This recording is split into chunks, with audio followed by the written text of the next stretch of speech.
ustedes la palabra de Dios aquí en Romanos capítulo 1 al 8. Y vamos a poner en oración a como vamos a ver la continuación de la salutación de Pablo a los romanos en la carta en el capítulo 1. Y vamos a estar cubriendo entonces lo que es a Romanos capítulo 1 y vamos a verlo allí del versículo 8 hasta el versículo 17. Vamos a orar al Señor entonces. Padre Celestial, gracias por este día, por la bendición de tu palabra, Señor. Gracias por la oportunidad que tú me das de poder presentar el Evangelio, Señor, y entender bien lo que es el libro de Romanos, el cual es un libro crítico, Señor, para que nosotros podamos entender bien nuestra salvación, podamos explicar un Evangelio claro a los demás y también, Señor, para que nosotros podamos, por medio de la parte pastoral que tiene Pablo, nos enseña aquí cómo tener cuidado por las ovejas y por aquellos quienes nosotros estamos llevando a Cristo. Padre, también te pido que tú nos pongas la misma urgencia, Señor, de compartir el Evangelio y de saber qué es el Evangelio, como lo vamos a ver a continuación. Padre, te pido que tú nos hables a través de tu palabra, úngeme con el poder de tu Espíritu, te lo pedimos en Cristo Jesús. Amén. Entonces, si vamos a ir nuevamente a nuestros esquemas, vamos a ver prácticamente lo que hemos visto hasta ahora. Hemos visto el Evangelio de la gracia de Dios. Pablo presenta el Evangelio de la gracia, ese está Romanos capítulo 1, del 1 al 17. Y hasta ahora hemos visto entonces el compromiso por el Evangelio. Pablo tenía un compromiso por el Evangelio, se sentía responsable. ¿Responsable a quién? A los romanos por el Evangelio, tanto para aquellos quienes no habían creído como aquellos que ya eran creyentes. Es bien importante que, como vamos a ver después, que también el Evangelio es bien importante para la santificación, no solamente para nuestra justificación. Luego entonces vemos el compromiso de Pablo, lo tenemos allí en el capítulo 1, del versículo 1 al 5 de Romanos. Y luego también vimos el destinatario, fueron los romanos. Esa fue la carta fue dirigida entonces a los romanos. Lo vimos en Romanos capítulo 1, del 6 al 7. Eso es lo que hemos visto hasta ahora. Ahora vamos a ver cómo Pablo le ofrece a ellos una mano espiritual. Es bien importante que nosotros aprendamos cómo ofrecer una mano espiritual a aquellos quienes están en necesidad. En este caso vemos cómo Pablo le está ofreciendo una mano a ellos espiritual. Y ya hasta ahora hemos visto que Pablo se les había presentado a ellos, le ha expresado sus credenciales como apóstol. Se presentó como siervo, ¿sí? Como siervo. Tal cual como Jesús, que tomó forma de siervo, ¿cierto? Y se humilló hasta lo máximo. De igual manera nosotros hemos tomado forma de siervo. Ahora él expresa su preocupación por ellos, porque no solamente es mostrar nuestras credenciales o nuestra autoridad que tengamos quizás como pastores o como líderes o maestros de escuela dominical o de iglesia, sino también debemos demostrar nuestra preocupación por los demás. Y aquí viene la parte práctica, ¿cierto? Entonces vemos que aquí Pablo, vamos a estar hablando de que en Romanos 1, del 8 al 13, vemos la aspiración de Pablo en el Evangelio. El Evangelio, él no solamente era de palabra, sino también era de acción. ¿Cómo ofrecer una mano espiritual a nuestros hermanos cristianos? Bien importante, ¿verdad? Porque aquí viene con la parte del cuidado pastoral, expresa entonces su preocupación. Y vamos a ver primero que él empieza con agradecimientos, ¿verdad? Y vamos a leer ahí Romanos capítulo 1 y vamos a leer versículos 8 y 9, por favor. Y dice allí: primeramente doy gracias a mi Dios mediante Jesucristo con respecto a todos vosotros, de que vuestra fe se divulga por todo el mundo, porque testigo me es Dios a quien sirvo en mi espíritu en el Evangelio de su Hijo, de que sin cesar hago mención de vosotros siempre en mis oraciones. Entonces vemos cómo Pablo oraba por ellos. A través de nuestras oraciones proveemos intercesión consistente unos por otros. Hacemos peticiones de oración por los demás. De esta manera nosotros estamos entonces intercediendo unos a otros, ¿sí? La palabra de Dios nos habla en Santiago de que si alguno hay enfermo entre vosotros, ore y llame a los ancianos, ¿cierto? También habla de tomar cuidado unos por otros, hacer oración, orar unos por otros para hacernos edificados, para animarnos unos a otros. Es bien importante la oración. A través de la palabra de Dios, Dios se comunica a nosotros su mensaje, su palabra. Pero a través de nuestras oraciones, nosotros devolvemos a Él realmente esa comunión. Estamos nosotros entramos en intercesión con Dios. Nuestra vida no solamente es una vida de texto, es una vida espiritual. El Señor Jesucristo dijo, las palabras que yo he hablado son espíritu y son vida. ¿Sí? La palabra de Dios nos habla muy claramente que Jesucristo dijo que apartados de mí nada podéis hacer. Cuando nosotros permanecemos en oración, estamos permaneciendo en la vid. Estamos expresando nuevamente el auxilio de Dios. Y cuando traemos a otros en oración es bien importante. Estamos preocupándonos por aquellos que están en necesidad. Vemos también que no solamente Pablo oraba, sino que también hacía presencia. Romanos 1:10, lo vemos allí, dice, rogando que de alguna manera tenga fin por la voluntad de Dios un próspero viaje para ir a vosotros. Su anhelo era expresar presencia, de ir a ellos. ¿Sí?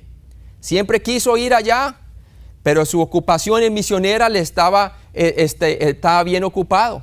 ¿Sí? Luego lo vemos más tarde que el apóstol Pablo terminó encarcelado en Roma, ¿verdad? Pero vemos claramente cómo el evangelio no estaba preso, no importaba las circunstancias. Fue cuando escribió la mayoría de sus epístolas, fueron en la prisión, lo cual traía ¿qué? Traía el poder de Dios, no estaba preso el evangelio. La presencia nuestra en momentos críticos, en momentos de crisis, con nuestros familiares, con nuestras personas en la iglesia, con aquellos que están necesitados, aún con aquellos que estamos alcanzando, la presencia nuestra, la oración, el oído, o únicamente el hacer presencia es bien importante. Como capellán que yo he sido, he notado que muchas veces la sola presencia hace mucho y mucho impacto en la vida de las personas. El estar allí en el momento de crisis dice mucho a una persona de quién somos y qué es lo que nos interesa, ¿verdad? Entonces es bien importante la cuestión de la presencia. El Señor quiere que nosotros entonces hagamos presencia. Aquí vemos Pablo, él quería estar ahí con ellos, dice, rogando que de alguna manera tenga al fin, por la voluntad de Dios, un próspero viaje para ir a vosotros. La predicación, bien importante la predicación. En Romanos 1, del 11 al 12, vamos a leer, dice la palabra de Dios allí, porque deseo veros para comunicaros algún don espiritual. Aquí vemos el apóstol Pablo, no hay nada que sea nuestro, que nosotros podamos dar a la gente, sino lo que Dios nos ha dado. Bien importante, por eso le da la gloria a él de un don espiritual. Dice, porque deseo veros para comunicaros algún don espiritual, a fin de que seáis confirmados. ¿Y cómo? A través de la palabra de Dios. Una manera de poder confirmar a las personas es por medio de la palabra de Dios. La fe viene por el oír y el oír por la palabra de Dios, la predicación. Y dice allí el versículo 12, esto es para ser mutuamente confortados por la fe. La fe viene por el oír nuevamente y el oír por la palabra de Dios. ¿Y qué hace? La palabra de Dios nos confirma a nosotros, nos ayuda junto con la presencia de la persona, sobre todo del Espíritu Santo en nosotros. Se aviva en nosotros por medio de ¿qué? De la confirmación de la palabra de Dios. ¿Para qué? Dice la palabra de Dios, para que seáis confortados por la fe que nos es común a vosotros y a mí. Si ve, él no está hablando de algo que él tiene, sino que algo que es común para todos. Él no estaba buscando su propio beneficio, el apóstol Pablo está buscando el beneficio de los demás a través de aquel don que Dios le había dado. Le traía la palabra de consolación, palabras de restauración, palabras de confirmación. Bien importante el ministerio de la palabra de Dios. ¿Cuántas iglesias ya no le dan prioridad al ministerio de la palabra de Dios? Es esencial. Sin la palabra de Dios, hermano, es imposible tener comunión con Dios. La palabra de Dios es esencial para que nosotros podamos ser confirmados en la fe, para que nosotros podamos caminar conforme al Espíritu. Paciencia. Vemos otra de las manos espirituales de Pablo que daba a ellos. Primero oraciones, luego presencia, luego predicación y ahora vemos la paciencia. Y lo vemos en el versículo 13. Y dice allí en la primera parte, pero no quiero, hermanos, que ignoréis que muchas veces me he propuesto ir ¿a quién? A vosotros. Pablo era paciente, porque todo se movía dentro de la esfera de ¿qué? dentro de la esfera de la voluntad de Dios. ¿Sí? Él estaba, a causa del Evangelio, él estaba entonces por la voluntad de Dios, pero otra cosa también es estar dentro de la esfera de Dios, quiere decir estar en la voluntad de Dios. Esperar en la voluntad de Dios. Dios tiene el momento oportuno y el momento ya especificado para cuando nosotros tengamos aquellos anhelos que tenemos en el Espíritu, ¿verdad? Que el Señor nos los va a conceder de alguna u otra forma. Entonces vemos a la paciencia de Pablo, ¿cierto? Que tenía en llegar algún día a estar con ellos. Poder. En Romanos 1:13b vemos que el poder de Dios nos llena de su gracia. Leamos allí, dice, pero no quiero, hermanos, que ignoréis que muchas veces me he propuesto ir a vosotros, pero hasta ahora he sido estorbado. ¿Cierto? ¿Para qué? Dice, para tener también entre vosotros algún fruto, entre vosotros. Mire que él también dice, yo puedo ser edificado de ustedes. ¿Sí? No solamente yo dándoles a ustedes un don espiritual, de mi don espiritual, sino ustedes también edificándome con su don espiritual. Para eso fueron puestos también el don espiritual del Señor, ¿verdad? Al fin y al cabo es para la edificación ¿de qué? Del cuerpo de Cristo. Algunos son maestros, a otros son evangelistas, y así sucesivamente. Hay dones que tiene el Señor, ¿cierto? ¿Para qué? Para la edificación del cuerpo de Cristo. Entonces vemos claramente que el poder de Dios nos llena de su gracia y fortaleza habilitadora para tener también entre vosotros algún ¿qué? Algún fruto. Leamos Romanos 15:18. Romanos 15:18. Y dice la palabra, porque no os haría hablar sino lo que Cristo ha hecho por medio de mí, para la obediencia de los gentiles, con la palabra y con las obras. Qué bueno que Pablo realmente utilizaba el poder de ¿quién? El poder de Dios. Se manifestaba en su vida a través de ¿qué? Dice allí muy claramente, a través de la palabra y de las obras. ¿Sí? Entonces vemos muy claramente cómo el Señor lo utilizaba a él constantemente, con palabra y con las obras. ¿Qué pasaba con Jesús también cuando la gente comentaba, ¿verdad? La diferencia entre los escribas, los fariseos y los saduceos comparados a Jesús, que Jesús hablaba como quien tiene autoridad, ¿verdad? ¿Por qué? Porque lo que decía, hacía, ¿sí? Su fe se hacía visible, era visible. ¿Cuántas veces nuestra fe no se hace visible, hermano? ¿Verdad? Y por eso muchas veces las personas no nos miran a nosotros con autoridad. Pero no era así con Pablo. Leamos también 2 Corintios 3, capítulo 3, del 5 al 6. 2 Corintios, y vamos allí a la 2 Corintios, capítulo 3. Y vamos a leerlo allí, el versículo 5 al 6. Dice, no que seamos competentes por nosotros mismos para pensar algo como de nosotros, sino que nuestra competencia proviene de Dios. Quiere decir de nuestra dependencia de Dios. Dios no anda buscando en nosotros realmente nuestra resolución, ¿cierto? Él anda buscando en nuestra dependencia. Él lo que quiere que nosotros dependamos del Señor. Dice, sino que nuestra competencia proviene de Dios. ¿Sí?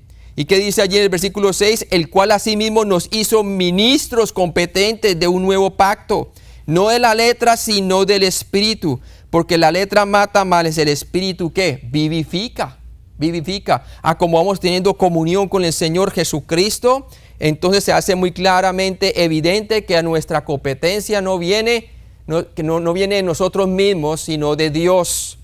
Es Dios quien autentica nuestro mensaje, es Dios quien realmente como epístola a través de nosotros, no escrita por letras, sino por el Espíritu, se hace revelar a los hombres.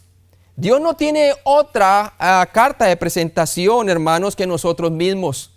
Nosotros somos sus epístolas, ¿sí? Somos la primera carta de presentación que las personas tienen, los incrédulos, y también los creyentes en cuanto a quién es un cristiano maduro, ¿verdad? Entonces, bien importante, vemos que Pablo entonces predicaba así con poder. Ahora, vamos entonces a ver a continuación la aclamación de Pablo. Continuamos por el Evangelio, ¿sí? Y vemos que en Romanos capítulo 1 del 14 al 17, vemos la aclamación de Pablo sobre el Evangelio. Bien importante eso, ¿sí? Y vamos a leer entonces qué es el Evangelio y vamos a utilizar lo que es la primera de Corintios 15 del 1 al 11. Pero leamos primero ahí lo que dice Romanos 1 del 14 al 17. Dice, a griegos y no griegos, dice la palabra de Dios, ¿cierto? A sabios y a no sabios soy ¿qué? Deudor. Así que en cuanto a mí, pronto estoy a anunciaros el Evangelio también a vosotros que estáis ¿dónde? En Roma. Versículo 16. Porque no me avergüenzo del Evangelio, porque es poder de Dios para salvación a todo aquel que cree, al judío primeramente y también al griego. Porque en el Evangelio la justicia de Dios se revela por fe y para fe, como está escrito, mas el justo por la fe ¿qué? Vivirá. Entonces, teniendo a usted ahí en mano, hermanos, vamos a ver lo que Romanos 1:14 nos dice. Y vamos a leerlo de nuevo. Dice allí, a griegos y a no griegos, dice el apóstol Pablo, a sabios y a no sabios soy ¿qué? Soy deudor. ¿Sí? ¿Qué andaban buscando los griegos, hermano? Los griegos estaban buscando conocimiento. El logos, conocimiento.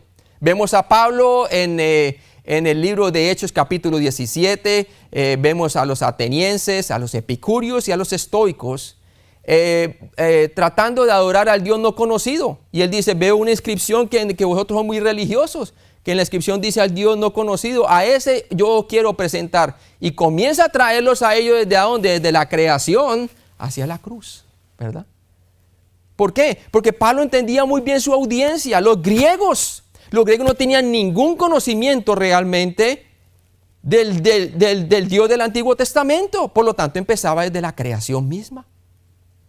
¿Sí? Entonces vemos muy bien que se sentían endeudados a ellos. ¿A quién? A los griegos, porque en los griegos vemos claramente que los griegos entonces andaban buscando ¿qué? Conocimiento. ¿Pero qué andaban buscando entonces los romanos? Poder. Y por eso se manifiesta que el Evangelio, versículo 17, porque en el Evangelio la justicia de Dios se revela por fe y para fe. ¿Sí? Y miren lo que dice el versículo 16, porque no me avergüenzo del Evangelio, porque es que poder de Dios. Los romanos estaban buscando poder, ¿cierto? La gloria del imperio romano, sobre el cual Pablo estaba escribiendo su carta, ¿verdad? Entonces estaban buscando poder. Pero Pablo les mostraba a ellos que el Evangelio era el poder de Dios, ¿verdad? Para salvación. ¿Y qué andaban buscando los judíos? Porque ahí dice también que en el versículo 14, a griegos y a no griegos, a sabios y a no sabios soy ¿qué? Deudor, ¿cierto? Pero también a los judíos, ¿en qué sentido? Porque vemos, hermanos, que los judíos andaban buscando ¿qué señal? Entonces, por un lado, tenemos a los griegos buscando conocimiento, a los romanos buscando poder y a los judíos buscando señal. Le decían al Señor, muestran otra señal. Y dice, señal no daré más que ¿qué? Que su muerte y su resurrección, ¿verdad? Así como estuvo Jonás 3 días y 3 noches en el vientre del gran pez, así mismo estará el Señor y al tercer día ya resucitar. ¿Sí? Pero ellos buscaban señal para confirmar si era el Mesías. ¿Y qué? Pero Jesús reúne todas esas señales, hermanos. Sigamos por favor a 2 Corintios capítulo 4. 2 Corintios capítulo 4.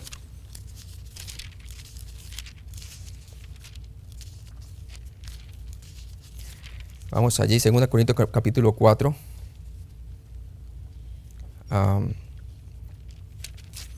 En el versículo 6.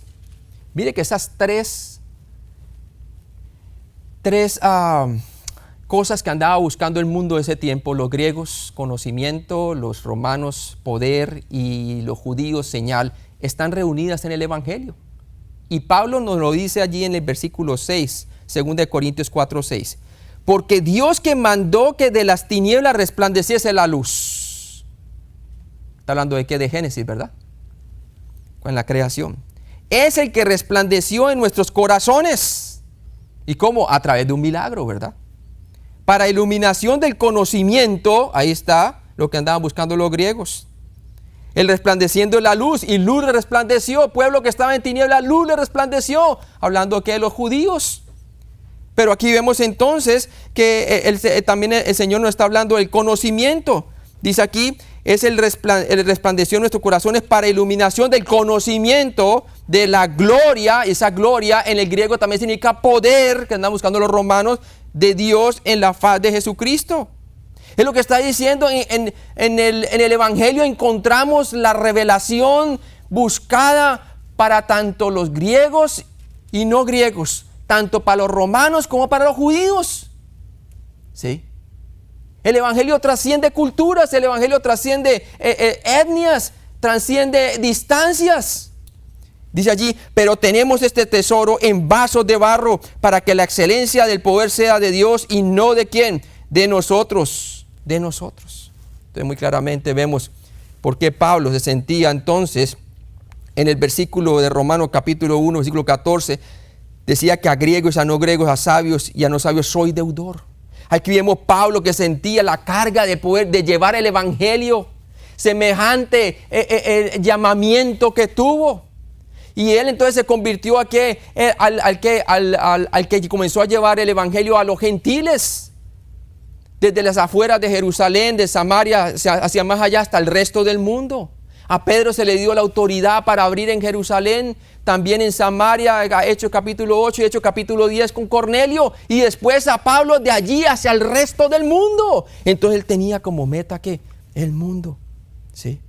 Romanos 1:14, entonces vemos la prioridad de Pablo era la predicación del Evangelio. Porque él se sentía en deuda para con todos, ya fueran griegos y no griegos, sabios o ignorantes. No importaba tampoco su estatus intelectual. Los griegos consideraban a las personas que no eran estudiadas, no tenían conocimiento, lo consideraban entonces, como dice allí, bárbaros, ¿verdad? A griegos y no griegos. No griegos, está refiriendo como a los bárbaros, pues, ¿no?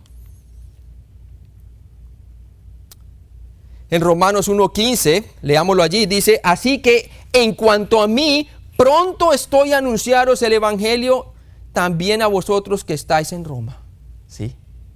Él dice, a mí el Evangelio es para todas las personas, para todas las etnias, para todo estatus social. Personas que se sienten intimidadas porque su jefe es jefe en el trabajo y dice, no, pero yo cómo le voy a hablar del Evangelio a él, es que él es jefe. Bueno, Pablo no se sentía así. Si Dios te abre la oportunidad, háblale, ¿verdad? Háblale. Y si eres jefe, háblale también a los que están trabajando bajo ti, ¿cierto? A los pobres, a los ricos, a todo el mundo. Pablo no tenía ninguna limitación, ¿cierto? Él entendía muy bien qué tan grande era el amor de Dios que le constreñía, ¿sí? La pasión de Pablo era algún día viajar a Roma y predicar el Evangelio allí. Él dice con el mismo entusiasmo que le quiero compartir a todos, tanto a sabios y no sabios, griegos y no griegos, judíos, también quiero ir a Roma a compartirles a ustedes. Es nuestro corazón así, como el de Pablo, hermanos. Bueno, hasta ahora entonces hemos visto el compromiso por el Evangelio de Pablo del capítulo 1, el versículo 1 al 5. Luego vamos viendo aquí el destinatario de los romanos del 6 al 7. El anhelo por el Evangelio, el mundo, ¿sí? El mundo, eso es lo que vamos a ver ahorita. La aclamación de Pablo continúa entonces en Romanos 1:16. El propósito del Evangelio es ofrecer salvación para todos a través de Jesucristo. Versículo 16. Porque no me avergüenzo del Evangelio, porque es poder de Dios para salvación. ¿A quién? A todo aquel que cree. Él no se avergonzaba porque él sabía muy bien a quién había creído. ¿Sí? Tenía un testimonio que proclamar. Dice el testimonio de lo que Cristo hizo por él, su muerte y su resurrección. La salvación es para todos, porque de tal manera amó Dios al mundo que dio a su Hijo unigénito para que todo aquel que en él crea no se pierda, mas tenga vida eterna. Porque no envió Dios al mundo a su Hijo para condenar al mundo, sino para que el mundo sea salvo por él. El que cree en él tiene vida eterna, pero el que rehúsa creer en él no verá la vida, sino que la ira de Dios está sobre él. 1 Corintios 15, del 1 al 3. Veamos entonces la preeminencia del Evangelio que es claramente revelada en las palabras de Pablo. un lugar en la Biblia donde se encuentra claramente qué es el Evangelio y que hemos de utilizar como base para nuestra predicación diaria. Es entonces 1 Corintios 15. Vamos allá, 1 Corintios 15, por favor. 1 Corintios 15, del 1 al 3. 1 Corintios 15, del 1 al 3.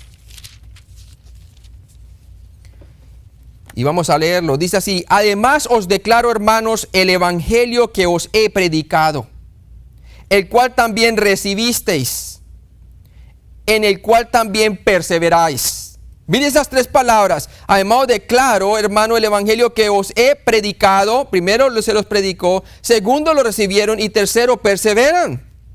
¿Sí? O sea que el evangelio no solamente para que te alcances la justificación, sino también, como vamos a ver más adelante, para nuestra santificación diaria. Perseverar. Dice, por el cual asimismo, si retenéis la palabra que os he predicado, sois salvos si no creísteis en vano. Porque primeramente os he enseñado lo que asimismo que recibí. Y vamos a ver el testimonio de Pablo de lo que es el evangelio. La preeminencia del evangelio es claramente revelada en las palabras, porque primeramente os he enseñado lo que asimismo recibí. ¿Sí? Pablo recibió el evangelio directamente de nuestro Señor Jesucristo. A él nadie se lo enseñó. Él lo recibió directamente de nuestro Señor Jesucristo. Ahora vamos a ver qué fue lo que él recibió. Ahí nos declara muy bien qué es el evangelio. 1 Corintios 15, del 3 al 11. ¿Sí? Y ahí vamos a ver los principios básicos del evangelio. ¿Sí? Los principios básicos del evangelio. Y cuando hablamos de los principios básicos del evangelio, estamos hablando de lo que es irreducible, que no podemos quitar porque ya deja de ser el evangelio de nuestro Señor Jesucristo. 1 Corintios 15, del 3 al 4, leámoslo primero. Entonces dice allí, porque primeramente os he enseñado lo que asimismo recibí. Nosotros no podemos enseñar algo que nosotros no hemos recibido de parte de Dios. Dice, que Cristo murió por nuestros pecados conforme a ¿quién? A las Escrituras. Y que fue sepultado y que resucitó al tercer día conforme a las Escrituras. Entonces vemos claramente que el evangelio es una obra precisa. Fue hecha y fue cumplida para nuestra justificación. Que Cristo murió por nuestros pecados y que resucitó al tercer día. Ese es el evangelio. Que Cristo murió por nuestros pecados y resucitó al tercer día. 1 Corintios 15, del 4 al 6. Vamos a ver qué dice allí. Y que fue sepultado y que resucitó al tercer día. ¿Conforme a quién? A las Escrituras. Y que apareció a Cefas y después a los 12. Después apareció a más de 500 hermanos a la vez, de los cuales muchos viven aún y otros ya duermen.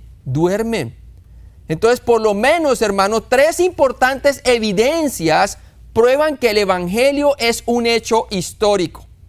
Tres evidencias, vamos a ver tres evidencias que prueban claramente que el evangelio es un hecho histórico. ¿Sí? La primera, el entierro. Que Cristo murió y que fue sepultado en un día en la historia. El evangelio es acerca de una persona, nuestro Señor Jesucristo. Es acerca de la persona y la obra que hizo por nosotros en la cruz. Eso es el evangelio. Y no podemos apartarnos de eso porque entonces no estamos predicando el evangelio. El evangelio entonces es una persona, el creer que Jesucristo es Dios, pero no solamente eso, porque el diablo cree y tiembla, ¿verdad? El diablo cree y tiembla. Yo antes de ser salvo, entiéndame bien, yo creía que Jesucristo es el Hijo de Dios, pero no era salvo. Porque no es tan solo creer que Jesucristo es deidad para ser salvo, se necesita creer también lo que Él hizo por nosotros personalmente. ¿Sí? Jesucristo murió por mi pecado conforme a la Escritura y resucitó entre los muertos conforme a la Escritura. Y lo hizo por mí. ¿Sí? Y cuando yo pongo mi fe solamente en la obra que Cristo hizo, no solamente en que Él es Dios, el Hijo de Dios, sino que se encarnó y murió por mis pecados conforme a la Escritura y que resucitó entre los muertos, entonces Dios me acredita a mí o me da a mí el regalo de la vida eterna. La vida eterna no se puede adquirir por obras, solamente se puede heredar. Y usted cuando hereda algo que no ha trabajado, lo trabajó otro. Por eso la palabra de Dios dice que sin la muerte del testador no hay herencia. Y gloria a Dios, Cristo lo hizo por nosotros. Lo que era imposible para el hombre es posible para Dios. Entonces vemos el entierro, que Cristo murió y que fue sepultado. Es la primera evidencia. En un día en la historia, fue un hecho histórico, real, ocurrió, dividió la historia. Su nacimiento dividió la historia en antes y después de Jesucristo. Su muerte, la arqueología bíblica, ¿sí? La sepultura. Y vemos que entonces fue en un día histórico de la historia que ocurrió el Evangelio. El Evangelio entonces es algo objetivo. Segunda evidencia, no solamente que lo enterraron, sino que el sepulcro está vacío. Resucitó entre los muertos al tercer día. En un día de la historia, su tumba permanece vacía. Solamente lo que encontraron fue sus lienzos, ahí bien dobladitos, ¿verdad? Pero ¿qué pasa? Jesucristo se levantó entre los muertos. ¿Por qué buscáis entre los muertos al que vive? ¿Sí? ¿Cuántas personas siguen yendo al sitio y buscando al muerto, buscando el rostro de Jesús, haciendo pinturas, tratando de alguna manera buscar No, hermano, ¿por qué buscáis entre los muertos al que vive? Él reina, resucitó entre los muertos. La tercera evidencia es entonces que los testigos oculares, su entierro, primera evidencia, es la segunda evidencia, vemos entonces la tumba vacía, y la tercera, los testigos oculares. Después apareció a más de 500 hermanos a la vez. 500 hermanos a la vez. ¿Se puede usted imaginar? En una oportunidad, Jesucristo se apareció a 500 hermanos a la vez. ¿Sí? 1 Corintios 15, del 3 al 4, leámoslo nuevamente. Dice: porque primeramente os he enseñado lo que asimismo recibí, que Cristo murió por nuestros pecados conforme a las Escrituras, y que fue sepultado y que resucitó al tercer día conforme a ¿qué? A las Escrituras. Eso es bien importante. ¿Por qué? Porque el Evangelio fue un evento predicho proféticamente que sucedió ¿qué? Conforme a las Escrituras. Y quiero que me ponga cuidado con esto, porque esto es lo que hace el cristianismo ser básicamente la verdad única, absoluta de Dios. La única revelación de Dios a los hombres ha sido a través de la persona de nuestro Señor Jesucristo. Y el Verbo se hizo carne y habitó entre nosotros, y vimos su gloria, gloria como el unigénito del Padre, lleno de gracia y de verdad. Y todo esto fue profetizado y sucedió conforme a las Escrituras. Y esto es lo que hace al cristianismo único sobre cualquier otra religión. ¿Sabe por qué? Porque lo que se dijo con anterioridad vino a tener cumplimiento. ¿Sí? Las demás religiones del mundo no tienen eso, hermanos. ¿Sí? Y por eso Jesús destacaba su testimonio. Leamos lo que dice, por favor, en Juan capítulo 5. Vamos allí y veamos lo que le trato yo de comunicar. Juan capítulo 5. Jesús dijo: si alguno viene en su propio nombre, a ese recibís. Aquel que viene con su propia historia diciendo quién es, a ese sí recibía. ¿Cierto? Pero mire lo que dice él. Jesucristo sabía que Jesucristo no escribió nada acerca de sí mismo, sino algunas palabritas allí cuando la mujer que sorprendieron en adulterio, ¿se acuerda? Que no sabemos realmente qué fue lo que escribió. Podemos especular. Pero no escribió nada de su propia mano. ¿Sí? ¿Sabe por qué? Porque él quería que el testimonio de las Escrituras hablaran de él, que otro hablara de él, para que creamos nosotros de que él es el Cristo. Mire lo que dice la palabra de Dios allí en Juan capítulo 5, versículo 31, por favor. Dice: si yo doy testimonio acerca de mí mismo, mi testimonio no es verdadero. O sea que Jesucristo no vino a la tierra y se formó su propia historia. Su historia ya estaba formada en el Antiguo Testamento. Su día de nacimiento, su temporada de nacimiento estaba ya predicha, ¿sí? Con las profecías de Daniel y las semanas de Daniel. El sitio de nacimiento también estaba predicho. El linaje de su familia también estaba predicho. Y hace de la simiente de Abraham y a tener derecho al reinado, siendo que descendiente de David. Estaba también predicho lo que iba a hacer. Todo lo que hacía lo hacía conforme a las Escrituras. para que creamos que su testimonio es real. Mire lo que dice la palabra de Dios, versículo 32. Otro es el que da testimonio acerca de mí. Mi testimonio, y dice allí la palabra de Dios, otro es el que da testimonio acerca de mí, y sé que el testimonio que da de mí es verdadero. ¿Sí? Hablando de quién, del Antiguo Testamento, de los profetas y la ley. La ley profetizó de él, levantaré profeta en medio de vosotros, dijo Moisés en Deuteronomio, y así sucedió. ¿Sí? Jesucristo es el profeta, también el rey y también el sacerdote, de acuerdo a la orden de Melquisedec. Todos esos tres oficios se reunieron en nuestro Señor Jesucristo conforme a las Escrituras. ¿Sí? Hermano, todo fue predicho y todo ocurrió tal cual como fue escrito. Aún su muerte en detalle, Isaías 53. En el Salmo también nos habla claramente lo que ocurrió también. Y todo se hizo conforme a la Escritura. Orarán mis manos, hablando de la perforación de sus manos y sus pies en la cruz. Aun cuando el sistema romano de la crucifixión no existía. Hermano, la precisión de la Escritura da evidencia que el cristianismo es único y verdadero y lo demás es falso. Y mire lo que dice allí. Otro es el que da testimonio acerca de mí y sé que el testimonio que da de mí es verdadero. Y mire lo que dice la palabra de Dios. Te habla de Juan el Bautista que dio testimonio de él. ¿Sí? Y mire usted lo que dice el versículo 39. Dice allí, escudriñad las Escrituras porque a vosotros os parece que en ella tenéis la vida eterna y ellas son las que dan testimonio de mí. O sea que Jesucristo no tenía que elaborarse su propia historia. Los mormones, Smith, su fundador, formó su propia historia y la gente está creyendo su testimonio hasta el día de hoy, ¿verdad? Testigo de Jehová, Carlos Russell también escribió su propia versión de la Biblia, totalmente adulterando la palabra de Dios para conformarla de acuerdo a su doctrina y la gente está creyendo su testimonio. Mahoma se levantó y formó su propia doctrina y la gente está creyendo su testimonio, ¿verdad? Pero hermano, Jesucristo no tuvo que escribir nada porque de él ya se había escrito con anterioridad para que usted crea que Jesucristo es el Hijo de Dios. Amén. Por eso es conforme a la Escritura, su muerte, su resurrección. Los días, como Jonás estuvo 3 días y 3 noches, así el Hijo del Hombre sería levantado ante los muertos. El Evangelio fue un evento predicho proféticamente que sucedió conforme a las Escrituras. El Evangelio fue verificado públicamente. Públicamente, o sea que no solamente tenemos el testimonio de las Escrituras, que es suficiente, no más que no es suficiente, hermano, sino que también tenemos el testimonio verificable públicamente. ¿Sí? Y vamos a ver el capítulo 15 del 5 al 8. Y dice la palabra de Dios allí en Romanos, nuevamente, en 1 Corintios 15, del 5 al 8. Dice allí, y que apareció ¿a quién? A Cefas, ¿sí?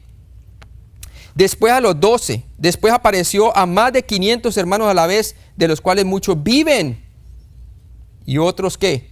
Duermen. ¿Sí? Luego dice, después apareció a Jacobo, después a los 12 apóstoles y al último de todos como un abortivo me apareció a mí, porque yo soy el más pequeño de los apóstoles, que no soy digno de ser llamado apóstol porque perseguía a la iglesia de Dios.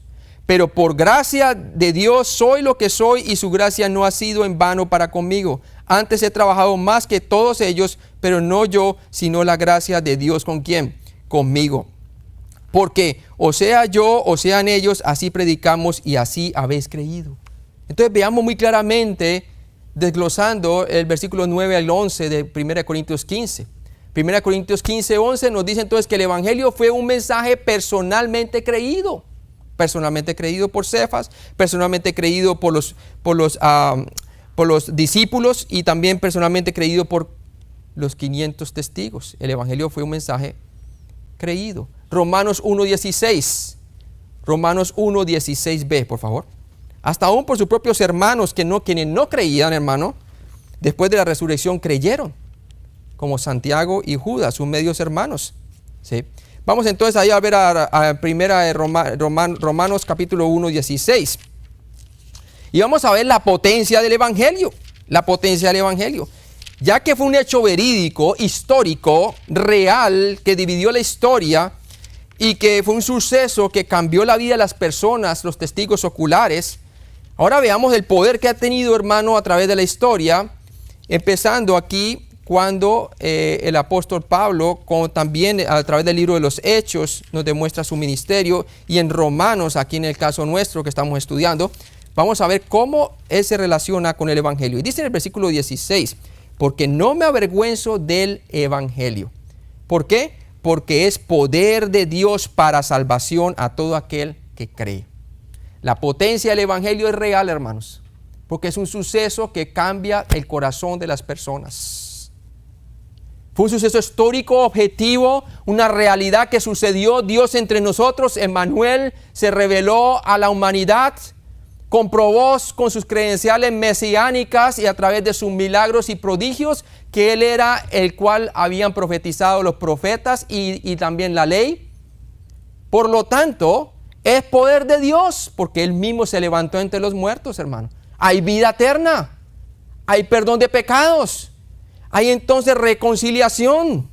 La potencia del Evangelio es real, hermano, porque es el mismo poder de Dios. Dinamita, donde sacamos el griego la palabra dinamos, de dinamita, ¿sí? ¿Qué vemos en la cruz, hermano? ¿Qué ve usted en la cruz? Veamos por qué tiene el poder, por qué el Evangelio tiene poder de Dios. Yo veo en la cruz, hermano, no religión. Yo veo en la cruz 4 cosas, hermano, que todo hombre y toda mujer de este mundo desearían ver en su vida, ¿sí? En la cruz, en el Evangelio de Cristo, en Cristo crucificado conforme a las Escrituras por nuestros pecados y resucitado entre los muertos, yo veo 4 cosas reveladas en la cruz. La primera, veo la maldad de la humanidad, lo horrendo del pecado humano, hermanos. Dios, entonces Jesucristo cargó sobre Él, Dios el Padre cargó sobre Él el pecado de todos nosotros, dice la palabra de Dios, ¿sí? Veo la maldad de la humanidad. Fue nuestra maldad quien colocó esos clavos a Jesús en la cruz. Y lo bueno de todo, que Él entregó su vida hasta la muerte. Él estuvo dispuesto a llevar el pecado nuestro. Nadie lo obligó a Él, ¿verdad? Él lo hizo por amor a nosotros. Por eso es la segunda característica que yo veo. Yo primero veo en la cruz la maldad de la humanidad. Segundo, el amor de Dios expresado en su máxima expresión, ¿sí? Es el amor de Cristo expresado allí. Los sufrimientos de Dios en la persona de Cristo. Padre, Padre, perdónalo porque no saben lo que hacen. Tremendo, ¿no? Y orando por los transgresores, de acuerdo a Isaías 53. El amor de Dios. Nadie tiene amor más grande que este, dice el Señor. Porque aún siendo pecadores, Cristo murió por nosotros. Porque de tal manera amó Dios al mundo que dio a su Hijo unigénito, para que todo aquel que en Él crea no se pierda, mas tenga vida eterna. ¿Quién tiene amor más grande que este? Ninguno, ¿verdad?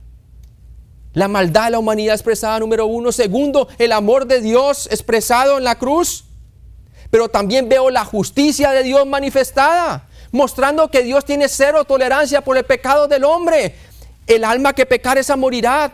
Todo lo que la ley requería tenía que recibir su debida paga, porque Dios es santo. Por lo tanto, Jesucristo mostró justicia en esa cruz. Vemos entonces la maldad de la humanidad, número 1, el amor de Dios expresado, número 2, la justicia de Dios manifestada, la paga del pecado del hombre, que es muerte, pero también el perdón de Dios, hermanos, que ofrece a través de su muerte y resurrección. El perdón de Dios, la paz de Dios que sobrepasa todo entendimiento humano, esa paz que toda la humanidad necesita experimentar, está expresada en el Evangelio. Por eso Pablo veía en el Evangelio el poder de Dios, el poder de Dios. Él prácticamente estaba diciendo, el poder de Dios no está en el emperador de Roma, el poder de Dios está en el Evangelio, en nuestro Señor Jesucristo, ¿sí? El poder de Dios no está en ningún gobierno humano, está en nuestro Señor Jesucristo, en lo que Él hizo en la cruz, en el Evangelio, en nuestro Señor Jesucristo. Esa es la solución para la humanidad.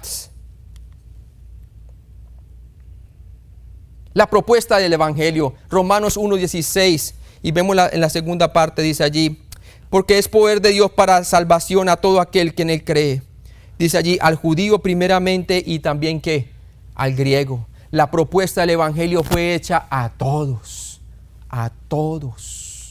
sin importar nuevamente su etnia, su posición social, su estatus económico, a todos, o su estado intelectual. A todos, dice la palabra de Dios. Debemos de llevar la semilla del Evangelio a todos. Cuán hermosos son los pies de aquel que anuncia las buenas nuevas del Evangelio, ¿verdad?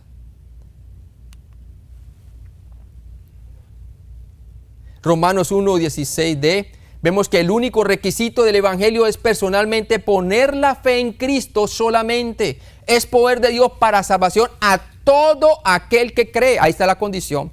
Creer únicamente en nuestro Señor Jesucristo. Es la sola fe en Jesucristo la que salva. Y que la fe tiene un objeto, que es ¿quién? La persona y obra de nuestro Señor Jesucristo. Muriendo por nuestros pecados conforme a la Escritura y levantándose entre los muertos conforme a la Escritura. Ese es el Evangelio. Y nosotros tenemos que poner nuestra fe, nuestra confianza, nuestra dependencia en lo que Él hizo es suficiente para nosotros ser salvos. ¿Sabe por qué? ¿Sabe por qué es poder de Dios? Porque hasta la muerte venció. La obra de Jesucristo fue una obra completa. Ya sucedió en el pasado. De tal manera Dios amó, tiempo pasado, al mundo, que dio, tiempo pasado, a su Hijo unigénito, para que todo aquel que en Él cree, tiempo presente. ¿Qué es lo que tenemos que hacer? Creer, apropiarnos por medio de la fe y confianza, que lo que Cristo hizo fue suficiente para que usted y yo podamos ser salvos. Salvos del pecado, de la condenación del pecado, salvos de la muerte eterna, del infierno, porque Jesucristo ya derrotó a la muerte y se levantó entre los muertos y ascendió al cielo. ¿Sí? La obra de Cristo ha sido una obra completa. ¿La has creído? ¿La has creído? ¿Sí? ¿La has creído? Es el único pecado que es imperdonable, es el no creer que lo que Cristo hizo es suficiente para que usted y yo podamos ser salvos. El Espíritu Santo convence de pecado singular porque no creen en mí. Una vez me dijo un individuo, pastor, no estoy listo. ¿Y por qué? Me dice él, porque yo estoy viviendo así, estoy viviendo así. Estoy haciendo esto y esto está mal delante de Dios. Y yo le dije, mira, por ese también ya murió Cristo. La obra ya fue completa. Lo que te separa a Dios ahorita mismo de Dios, a ti, lo que te separa, no es los pecados plural que hayas cometido, sino el no creer que Él ya pagó por ellos. Es uno solo el que te condena, le dije a él.